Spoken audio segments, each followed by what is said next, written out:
everybody for coming today to this event, healing, this natural healing space here today. We appreciate everyone's presence, and we open up with a nice little drum routine that was freestyle. We just meet each other today. So I hope y'all liked it. I feel like we did a pretty good job to bring our ancestors in here and to speak to them in the way that we traditionally speak. So right now, we have Brother James, who's one of the vice presidents of UNIA BARCA-CLARKE here in Baltimore, and he's going to say the UNIA pledge. Right? All members, which is all black people, can repeat after Brother James in this pledge. Next. I accept myself, my descendants, the teaching of universal African nationalism. And I promise that our children will be instilled in one God, one aim, one destiny. Race first. Before we start, we want to acknowledge Sister Charlene for all the hard work and dedication that she's done.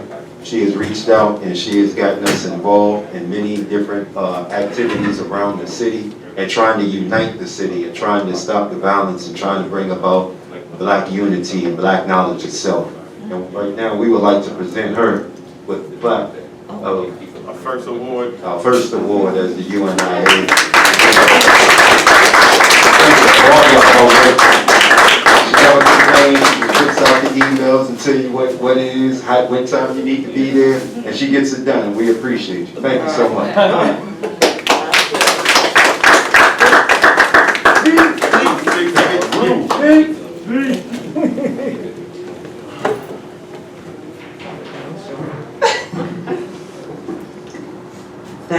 Thank you. This is definitely a surprise, a huge surprise. And this is a good pack too.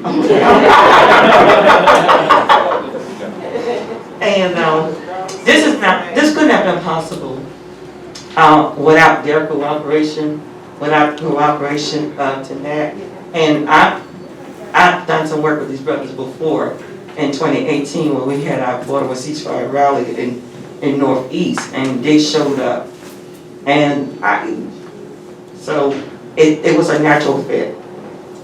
And I thank everybody here making it possible just by showing up, just by being intentional and being a part of the community and getting us together to unify.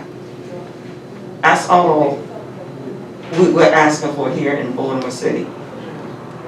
And it should be a simple thing for us to unify and to be together and come under one accord. But I know that there's work that needs to be done. So I'm here for it until I become an ancestor. And I'll keep doing it. And I'm just thankful for the brothers and sisters that showed up and say we're here for it too. So on that note, thank you. Thank you very much.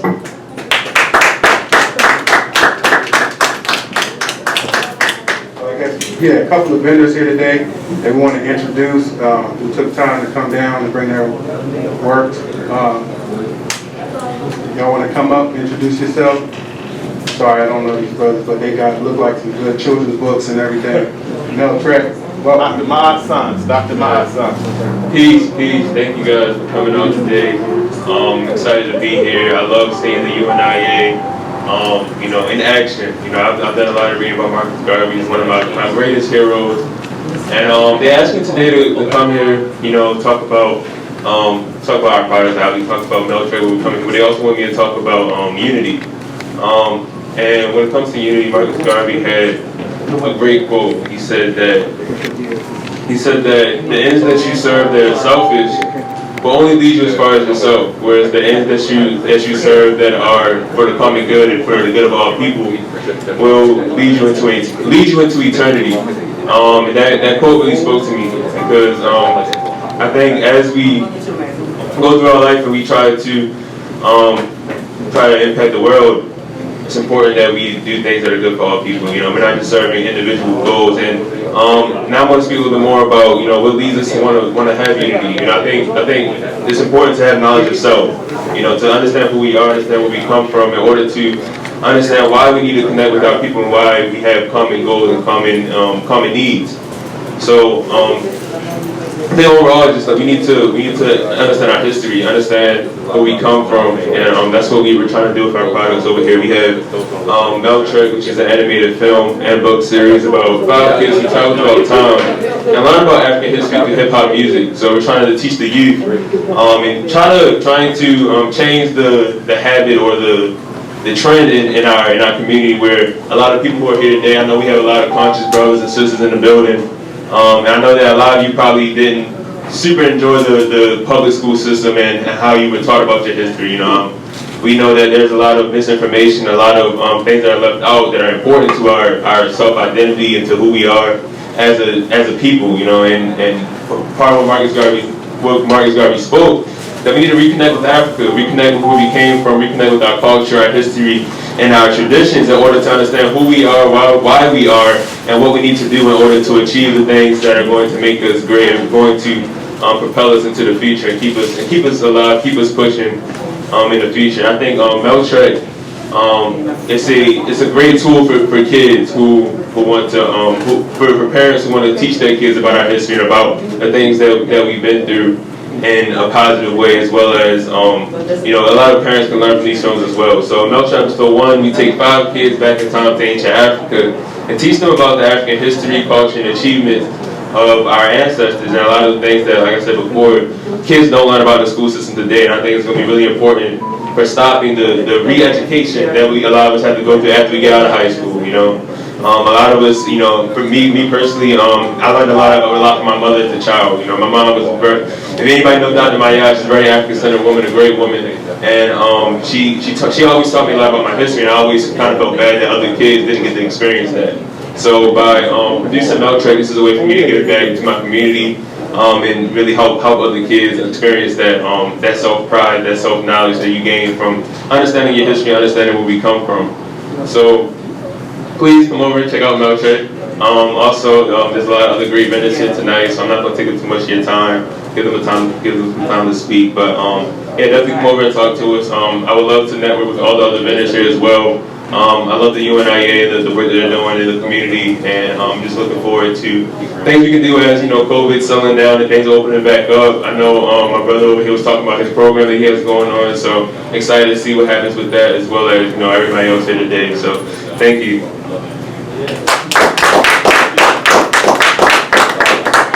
Let's go. All right, or if you hear around you, like, you can vocalize that. Can I get a for everybody? Yes, y'all told me y'all eat some good chocolate. I love that. You feel what I'm saying? So yes, if you hear something that you really like from these poets, go ahead and show y'all love so we know we're not up here by ourselves, all right? All right, thank y'all. We're going to get it popping, all right? All right. She's a little short. Hold on. All right.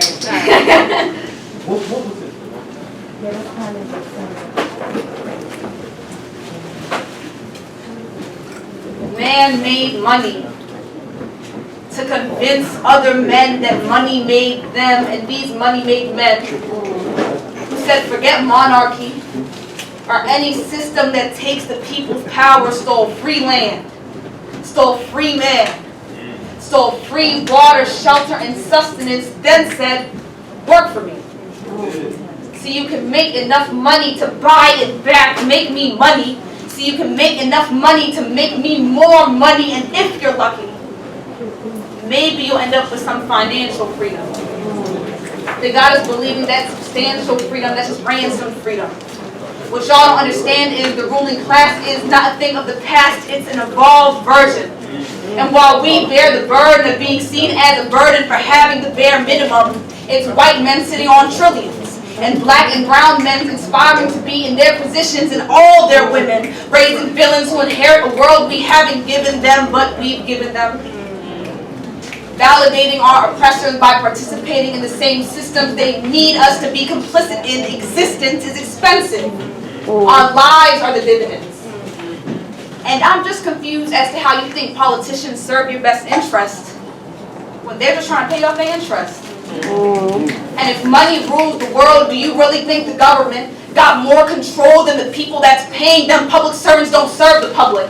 They serve the republic, preserve their own positions, get paid to talk about problems when the people already told you how to solve them, but you think your representatives don't resent your voice when their job is to speak for you? You think your votes matter when you got somebody else voting for you. Hillary won the popular vote by 3 million in 2016, and we still got Trump. And the gag is, if we had gotten Hillary, we would have still been stuck. Because if history has taught us anything, it's that centralized systems of government don't work because they work. And their purpose has always been control, and we let them talk about anarchy like it's about chaos when it's about community, but humans can't govern themselves. So we're governed by ourselves to buy ourselves. And lie to ourselves that this is better when we aren't even happy. Are you even happy? What you looking for? Stability? Well, I guess death is pretty stable.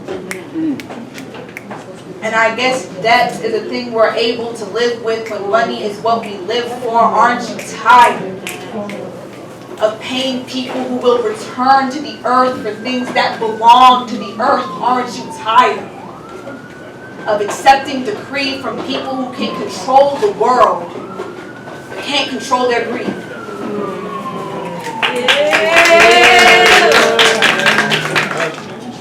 Some want black to be king. I want black to be free. The biggest lie my people are still believing is that capitalism will save us. Gold is the material we didn't know shackles could be made out of. Still sporting chains. Slavery is psychological just as it is physical. Colonizers learned how to create a black market. Then when that changed, a market to blacks made us money, literally. So of course we think our change lies in seeing Tubman on the 20. Irony to put a woman who couldn't free slaves that didn't know they were slaves on the same thing that's keeping us prisoner, left in the dirt.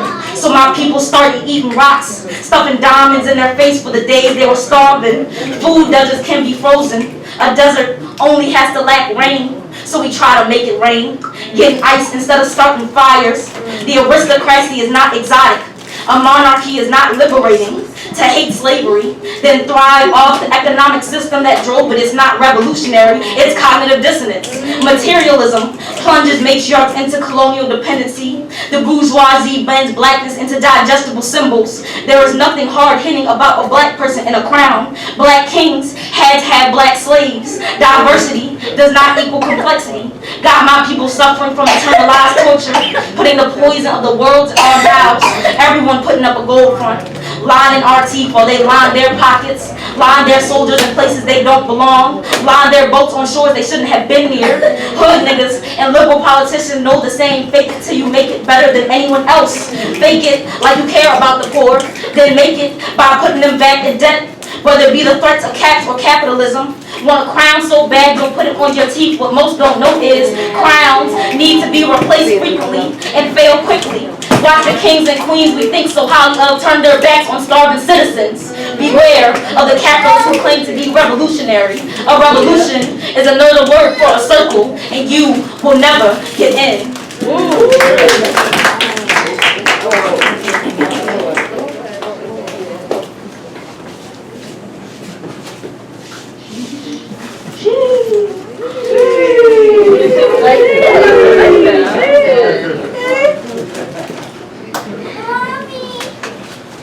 When a boot stands still on your throat, do you care what color it is? Whether the soul is red or blue, or does it become your soul's purpose just to stay alive? And one may wonder why some people in America don't vote. And I'm confused at the confusion. You say, my vote matter. I say, how my vote matter before my life does in this country, where the National Guard has more masks than medical professionals during a pandemic, where I can be sleeping in my own house with the door closed and be shot by those whose job is supposedly to protect me when a business can get bailed out before a black boy. And black politicians are just ploys to get black people to buy into BS. P.S. There are two parties going on, and I am invited to neither. Our democracy be an oligarchy in disguise, because you don't make the laws, you make lawmakers, who money talks to more than mankind, and the taxes you pay don't return to your community, but to someone else's pocket. See, capitalism is a cult classic in a costume, a mandatory religion in which we pray to profit and pay our profits to perpetuate placating the public. Got you worshiping celebrities and politicians, baptized in bills and bootlicking be a show of faith put in God. We trust on the funds and trusted the funds to be our God. Praising productivity, repenting through rents. I suppose it's a new lease on life and you lease your life to the landlord. How does it feel to be consciousness reincarnated into mental incarceration? Letting learned perception paint you into a paradox, willing to die to protect a system that is made to kill. And your soul don't care how fat your wallet was or which lesser evil you voted for. What is a person supposed to do when both the policy and the police preying on your downfall? Why does voting matter? When the U.S. government wins every election, when this country was built to be broken in ways a ballot can never box back in, when an evil system will never be good, at least voting can make it slightly and slowly less evil, or allow you to be vocal on a local level, but otherwise voting is politely asking for your rights back. And what we should do is organize, arm ourselves, and fight back. Voting is a snack you satiate yourself with at dinner time, because you don't actually get to sit at the table. You cannot dismantle the master's house with the master's tools, but you can make the house more hospitable for you until the day you finally gain the strength to destroy it, because real change comes from dead presidents. Thank you.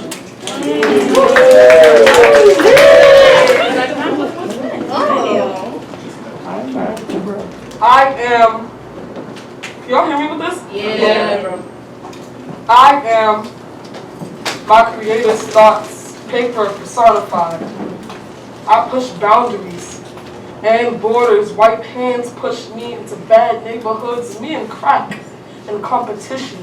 We both rock nations. I corrupt black minds, create crackheads, then send them to the pen with just a pen, point, period. Call it unjust.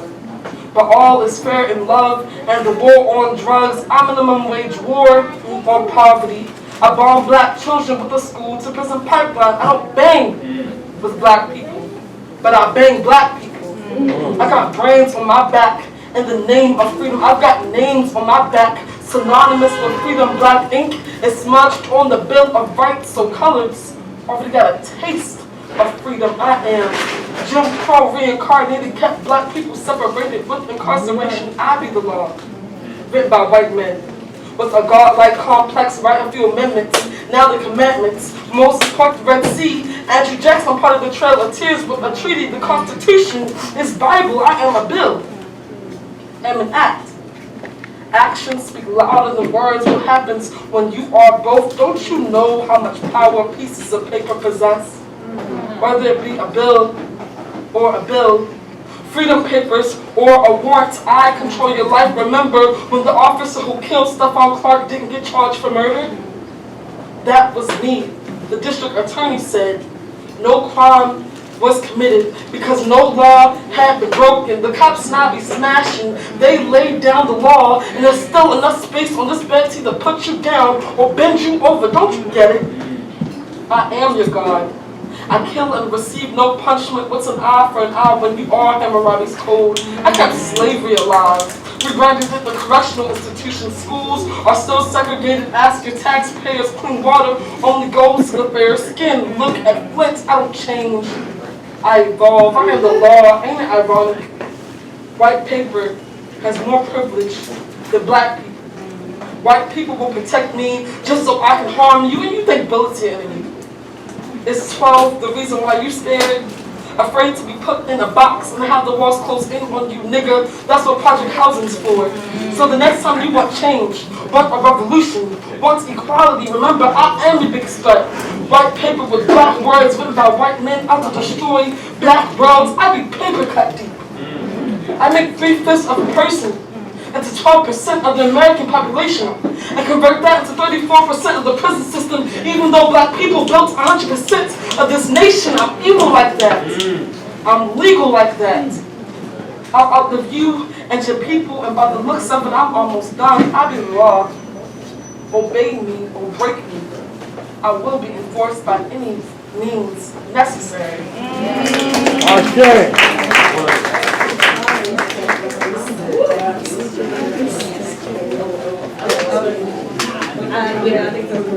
Sorry. Okay, sorry. Alright, we got a couple more pieces, y'all. Keep the energy up. We're gonna keep it going. It's hot, y'all. It's hot. Oh,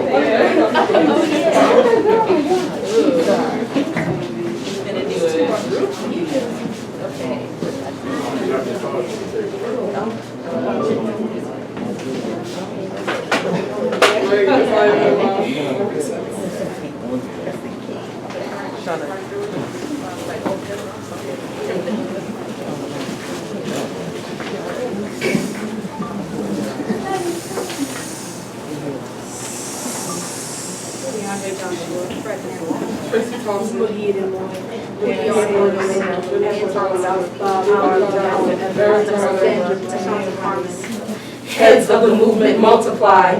In Greek mythology, the Hydra is a monster hunted by Hercules, who thought himself a hero, thought himself to have come from the heavens. The white man always been a false god, killing anything with enough fire in his belly to fight back.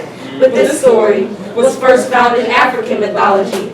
The Hydra was called Waterlord, a multi-headed dragon, dragging history, said to embrace skeletons by the skin of his teeth and cause droughts when he's insulted. When y'all killed Freddie Gray, we dried up the harbor.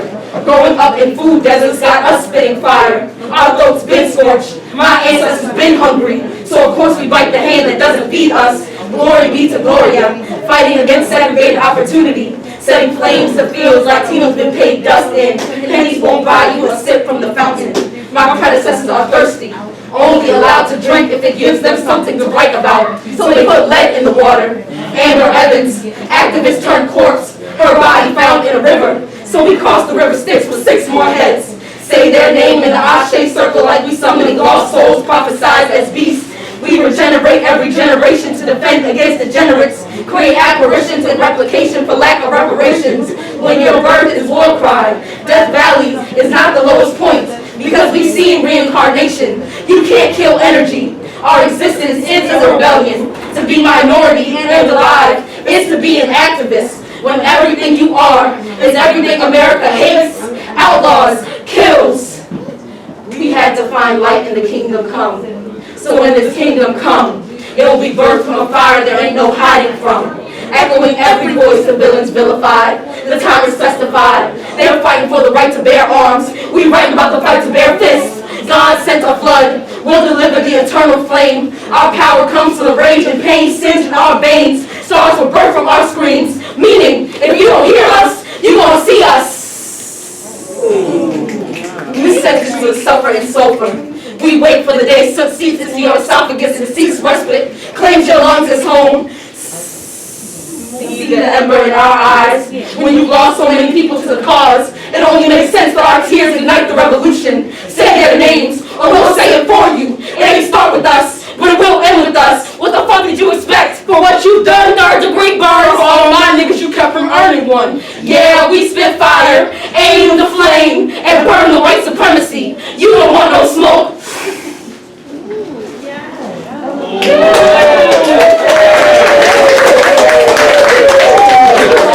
Alright, we got one more poem for y'all. Okay.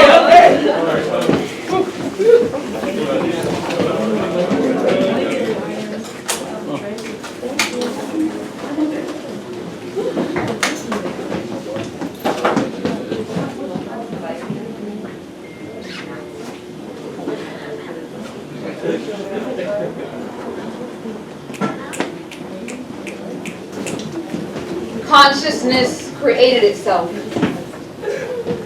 Then new selves from that self, the universe, counts continuously. Old souls enumerate themselves to make numerics, establishing a system of remembrance. I am two and one simultaneously. Two is just what one becomes. And we give it another name as a reminder that our evolution always leads to us being something different, but the essence doesn't change. The formulation of creation concocts the illusion of separation, but it's all the same truth in different language. The same number over and over again. One, one, one, one. The moment four believes he is greater, we remind him where he comes from. Death will teach us we can't return to a God we never left. These are the kinds of poems I like to write now. All existential and cryptic with no concern for a critic, just channeled through my body like God's rain from the mountaintop crown chakra.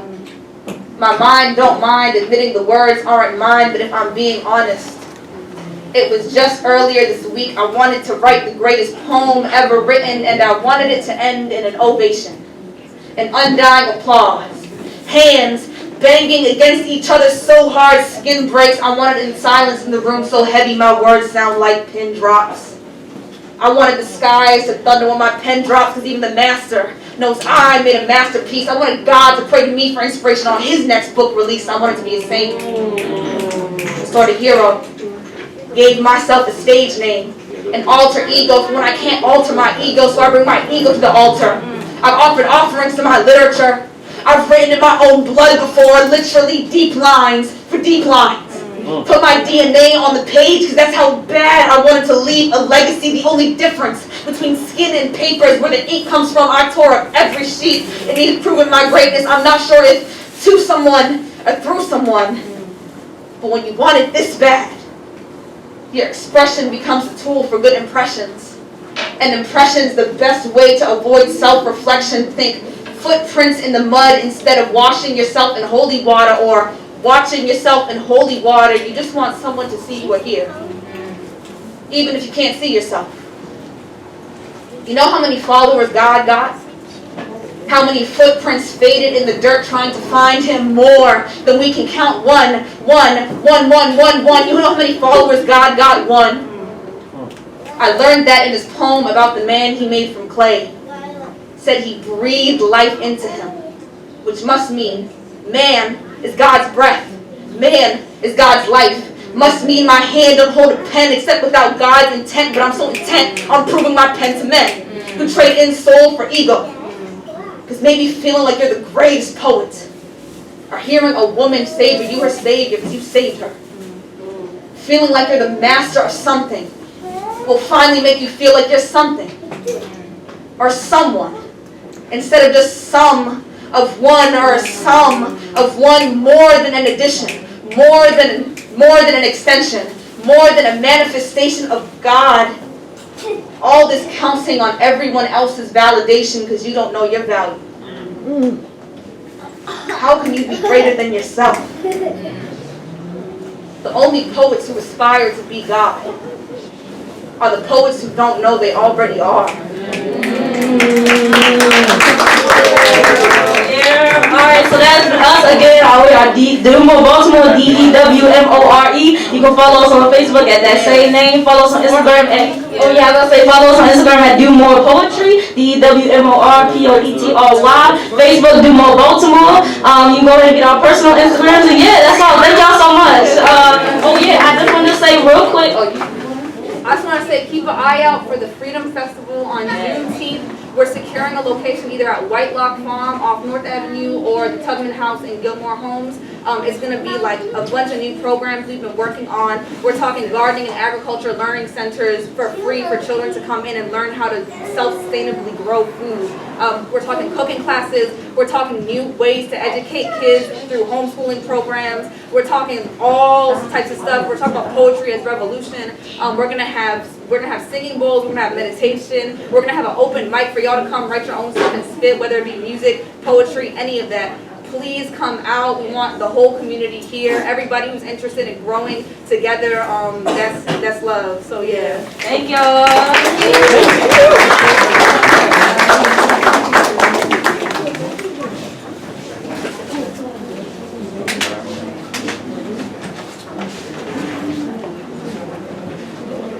Y'all okay? Yeah. What they want to know? Yeah. I don't know, y'all kind of quiet. You good? You with me? Good, Queen. So, I got this bag right here. It's not a trash bag. I know it's like, what? It's about, 3 o'clock, because normally this is scheduled to end at 3. So we're in a flow right now. I know there's a part of this that may not, actually it's not going to happen because we are our own conflict management, apparently. That's why this happening. So on that note, earlier I announced that there's a $40 gift certificate to this establishment. And I also said if you wanted to participate, to write your name. And it's going to be in the bag. So now that drawing is about to happen. I need a young person, somebody under the age of 18 who don't mind drawing their name out from the bag. Come quickly.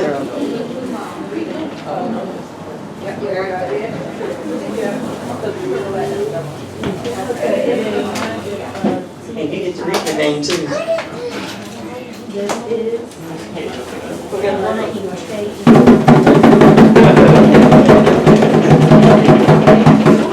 Harvey.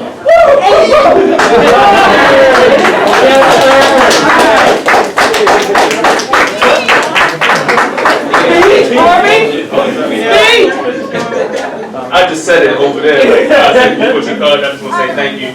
I'm ready to spend this money.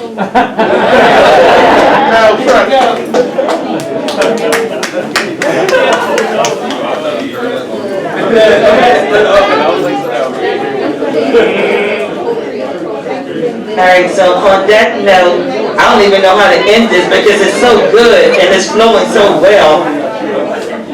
But let me start with bringing up the managers of Tenet. Brother Dennis. Yeah. All right. Okay.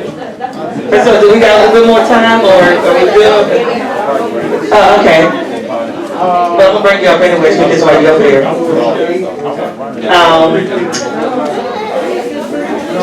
But this little segment here, since we got a little bit more time here, I would like for you to talk, you and Brother Messiah Fit. We got a few minutes here.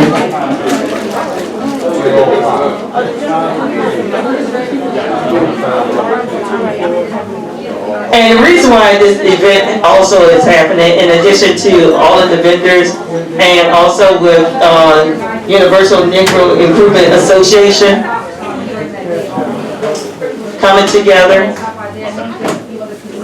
If you're not familiar with this weekend, it is the Baltimore Ceasefire Weekend. And we've been doing this, and I say we because it was a collective self-determination work by all of the residents in the city that came together and say, what can we do to affirm life in this city? And I was going to put it like that. And this is one of the weekends. This happens February, first weekend February, May, August, and November. These two individuals that I'm bringing up have their story and talk about what conflict management looks like and what can it be. I'm bringing it from an individual perspective and from someone who understands it to the point where this existed to make us whole and make us free in our mind and spirit. So I'm going to start with this young man here, Messiah Fit, and then I'm going to have the owner of Tenet to speak.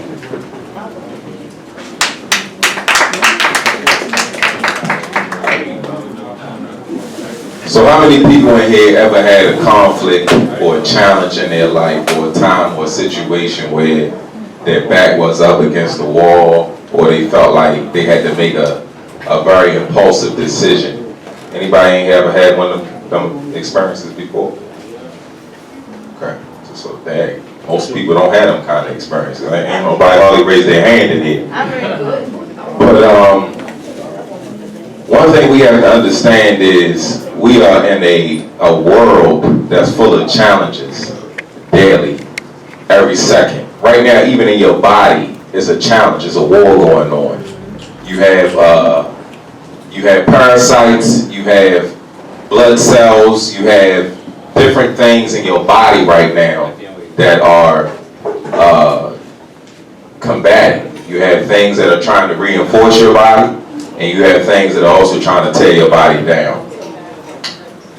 It also applies to the social realm that we are in with one another.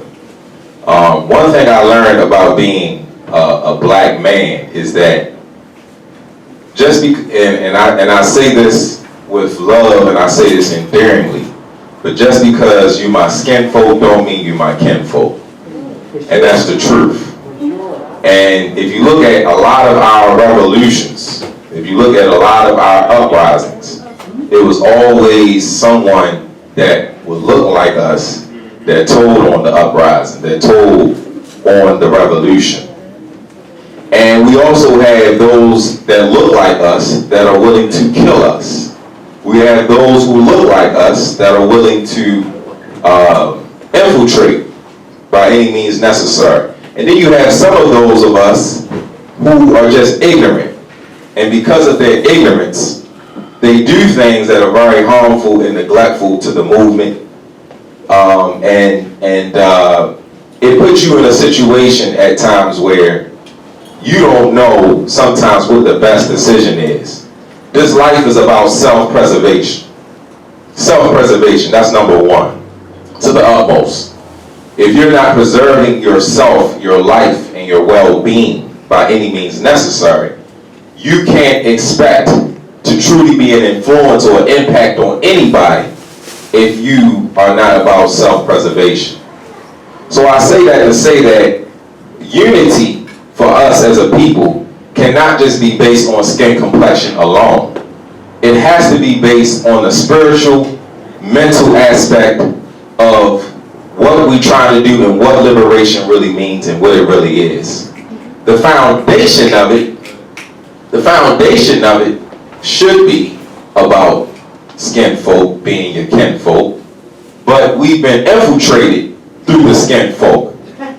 And the fact that we have been infiltrated through the skin folk means that we had to have very selective filtration processes to understand, overstand who it is that we're working with. So in any kind of building, of organization, of unity, there has to be a strong filtration process that takes place. Meaning there has to be some serious background checks. I need to know where you live. I need to go to your home. I need to see your community. I need to talk to your family. I need to really know who you are before I can just unite with you, collaborate with you, and deal with you. I need to know about your traumas. I need to know what kind of traumas have you, and this goes also with relationships between men and women. I need to know what kind of traumas you are having, so that way when the traumas come up, I can really know if I can handle it or not.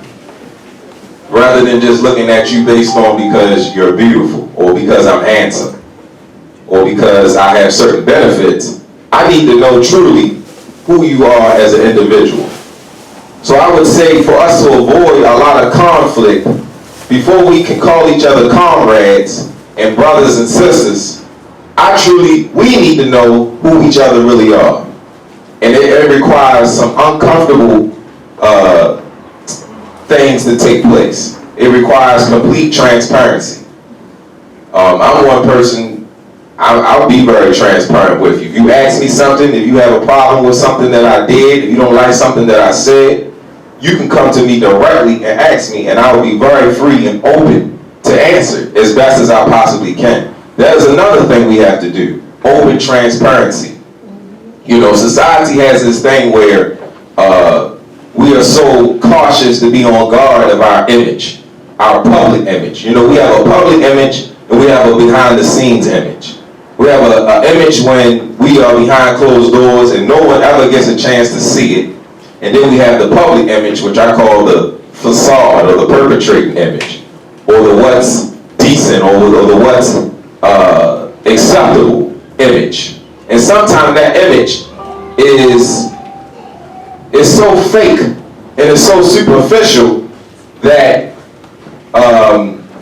the energy that's needed for that particular problem or that particular cause or that particular... Thank you, brother. I'm definitely going to get that stuff for my children. So you can go ahead and ring me up right now. And our next vendor I want to bring up is Brother Mosiah Fit. He's the owner of Grandma Louise Pies. I'm sure you've seen him around the city, either walking or on his bike, selling these lovely pies we got back here. Some of the best ones I've ever had. He also does a lot in the community. He's an activist, and you know, in that word activism, he speaks that, he lives that. So we want to give him a round of applause, and we thank him for coming today. I like everybody to see my face. How everybody feeling? How's everybody feeling? That's good. We should be feeling good because we are black and we are beautiful people. That's most important. Dr. Joel Pilgrim, y'all should read her books. She teaches about melanin. And if you understand or overstand what melanin is, you will understand and overstand that you possess one of the most powerful attributes that a human being can possess. You know, there's some people out here when they walk outside, they literally getting burned up. I mean, you know, and we are people that we can use those rays of the sun and convert it into energy, you know, brain functionality, cognition, just all these traits that make us superior people. You know, if you really understand melanin, just melanin alone, I ain't got to talk about nothing else but melanin. If you go home today and study what melanin is, you will realize that you possess one of the most powerful attributes that a human being can possess on this planet. All right. I had some melanin pies back there. My grandmother, she made those pies back in the day in the 40s, and her legacy lives on through the pies. She transitioned in 2006, but I was one who was able to learn her ingredients and her recipes because I spent so much time with her. So we had bean pies back there, we had sweet potato pies, we have sweet potato cream cheese, and we have vegan bean pies. And they all guarantee fresh, delicious, and black power, because it's a black dollar, black business, right? So enjoy the day, family. I guess I'll be coming up here again on the mic. When we have the open mic, I like to share some more with you all, but I definitely support all the vendors. I see these young brothers all the time at any kind of black event, whether it's Kwanzaa, these brothers is always set up, and this is beautiful. You know, they got literature, they have people learn through entertainment today, you know, believe it or not. You know, entertainment, YouTube, social media, that's the influence on the population. So the fact that they had DVDs and movies and cartoons and things as such for the children, that's a powerful platform right there. And of course, you know, we had a UNIA division and more people coming. So I appreciate everybody for showing up. I'm glad to be here, and I look forward to doing more things in the community with you all. Peace. And he still won't give me the recipe. He said I gotta try to reverse engineer it. Anyway, so and we just got another vendor that came in. We're gonna let her get set up. She's got food. That's Sister Michonne. Hey babe, how you doing? Good seeing everyone. All right. So go talk to her. She's got some freshly made juices and salad. She's the lady president of UNIA-ACL Baltimore BARCA-CLARKE division. So give her a round of applause. She brought food, some vegan stuff, and then some other things she has for sale today. But also I want to bring up someone from TNAC to speak. Brother Dennis, I think if I remember the name Dennis, I'll get it right 33% of the time. I got Dennis. All right, come on up, tell us about your store and what services y'all provide. Everybody doing? Good. You Fresh Mellow to speak? Yes. Like you said, my name is Dennis. I'm part of the T9 hosted Center family. right here, we're in our wellness shop. The wellness shop, we have books, herbs, teas, and healthy snacks and drinks. All types of things. Just if you have any questions, just let me know. My mother know right there. My mother Camille right there. And my father's right there. Dennis Jr. And thank you. I like this event. I like what's going on here. I appreciate it. And like I said, if you got any questions, just let us know. My name's Dennis. Thank you. Let us know, one more thing, let us know like what type of services. Oh yeah, I forgot to say, like I said, this is just the wellness shop here. We also have mental health counseling here. And my father does, and we have other therapists that partake in that. We got a group therapy session right now since the high demand of people wanting to get therapy since COVID. So we're doing a group therapy for men and women. It's going to be the women's group on Mondays and the men's group is going to be on Wednesdays, both at 6:30 right here in this building. We have Tai Chi classes here every Tuesday at 6. We have martial arts classes. That's Tokima, Spirit of Parents Internal Montu Arts Academy. That's partake of me and my grandfather. We teach traditional karate, Shingi, Kung Fu, Bagua, the Tai Chi and African stick fighting. What else we have here? We have African drumming classes every Tuesdays at 7, right? Tuesday at 7. We have African drumming class here every Tuesday at 7. That's taught by a bro named Baba Jawan. Let's see what we have here. And we'll say our African Center slave groups that's partaking right now during COVID every other Sunday at 11. It's not this Sunday, next Sunday we're on meeting. And like I said, that's every other Sunday. And right now we're also looking forward to getting a yoga class in here. We're interviewing yoga instructors right now. So we're going to have that pretty soon. You're going to see when we do have our stuff. You'll see on our social media pages, Facebook, Instagram. It's TNAT Holistic Wellness Center. You'll follow us on Facebook and Instagram. We post our products, our merchandise, any events we got going on, any service that we're offering. Yeah, so just keep a lookout. We have a yoga class coming soon too. Thanks. Oh yeah. Oh yeah, and also that's sister Sharon, right? Charlene, sorry. Yeah, so Charlene, they have a raffle going on with a $40 gift certificate to our wellness shop. We can get with her. She would write your name down for the raffle. And whoever wins, you get a $40 gift card towards anything inside our shop.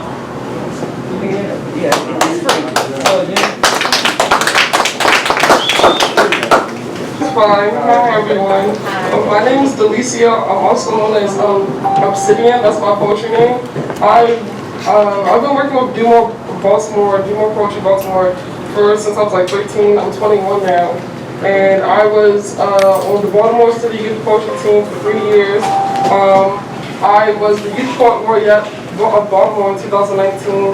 Dumore has an amazing program for the youth. We have events every year. We have a youth grand slam. We just had that. We just picked the new Baltimore City Youth Poetry team to represent Baltimore in the international poetry slam competition, where Baltimore has won in 2017, 2016, and 2018. I was on the 2018 team where we won the title championship of International Poetry Slam Champions of Brave New Voices. We also organized protests last year. I don't know if anybody remember June 1st, the protest where we shut down the highway. It wasn't just us, but it was a whole bunch of other groups, but like we all came together. And Dumore is just an amazing program that helps take art and poetry and spoken word into activism called artivism. And I actually just, I just published a poetry book through the YPL Youth Poet Laureate Program and Dumore Program. It's called All My Poems Sad as Fuck. It's a collection of sad poems and experiences through a black woman and a black adolescent woman, myself. They should be coming like really soon. Like I was really waiting for them.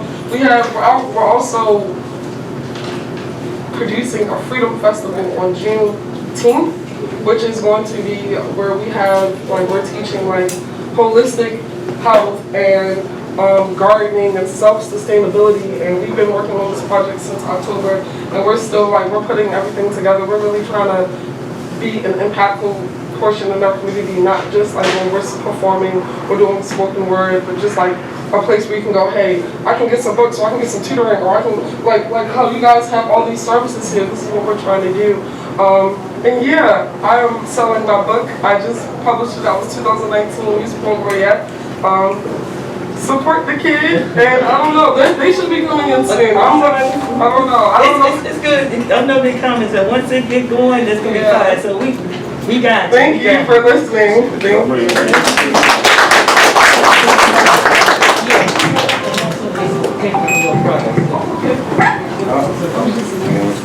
So I'm looking around the room and see one more vendor in here. They represent. So can I get one of y'all come up here and speak to us, let us know what y'all do? Citywide moving and hauling. I know a lot of people could use that service. Sure, bro. Hi, everybody doing? Peace. I'm Jamal with Citywide Moving and Hauling. We do exactly what it say. We move and haul. We move businesses, residential and commercial, in-state, out-of-state. Anything we need, we'll just contact Citywide Moving and Hauling. You can find us on Facebook, Instagram, Google, Yelp. Just search us and you'll find us. I appreciate that. It's all about economic growth, and that's what we all are concerned about, because that's our resources. It doesn't always have to be money. So we've got to remember that our resources are our land, our food, our businesses, our children, and everything that we have. So we just got to stick together. Anybody who has any type of business, I don't care if you sell food or make jewelry on the side, whatever it is, let us know so we can promote your business, because that's what supports your family and that's what keeps food on the table. So whatever, anybody who does anything, make sure you network today, because that's what this event is for. We want everybody who is here to meet someone new, to support a business, and so that we can all grow. So that down the line, when we see a familiar face, we say, oh yeah, I know you do such and such. If somebody needs Citywide, if a hauling, you can say, oh, I know these guys Citywide, they're great. You know, they represent the RBG, and that's how we grow our community. You know, and so kind of segueing into another portion of this event we have is the RBG Human Flag Coalition.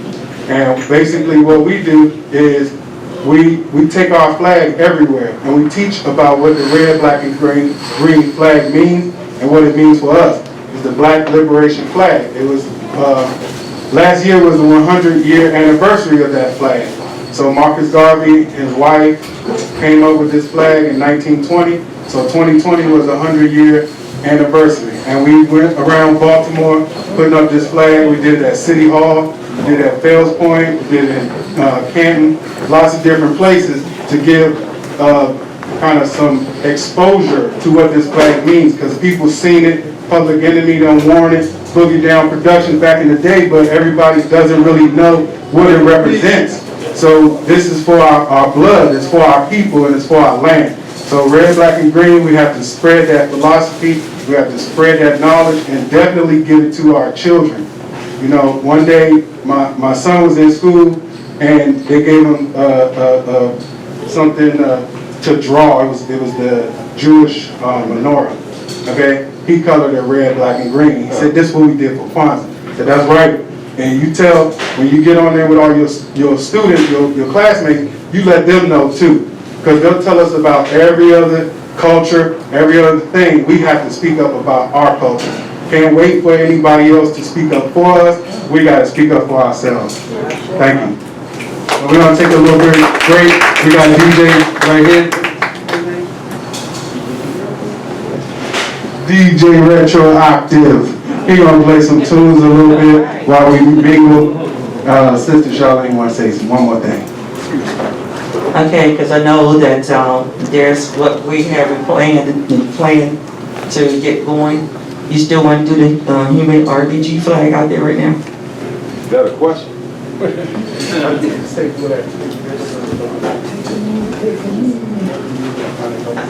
So yeah, so we're going to get the music going and get them set up for that. And then afterwards, we're going to have the poet speaking. How's y'all schedule looking? We're free all day. Okay, all right, because I know we had to kind of flex a little bit and make some adjustments. I want to make sure that I'm sensitive to people's time. So enjoy, okay? This is a community thing. Let's do it.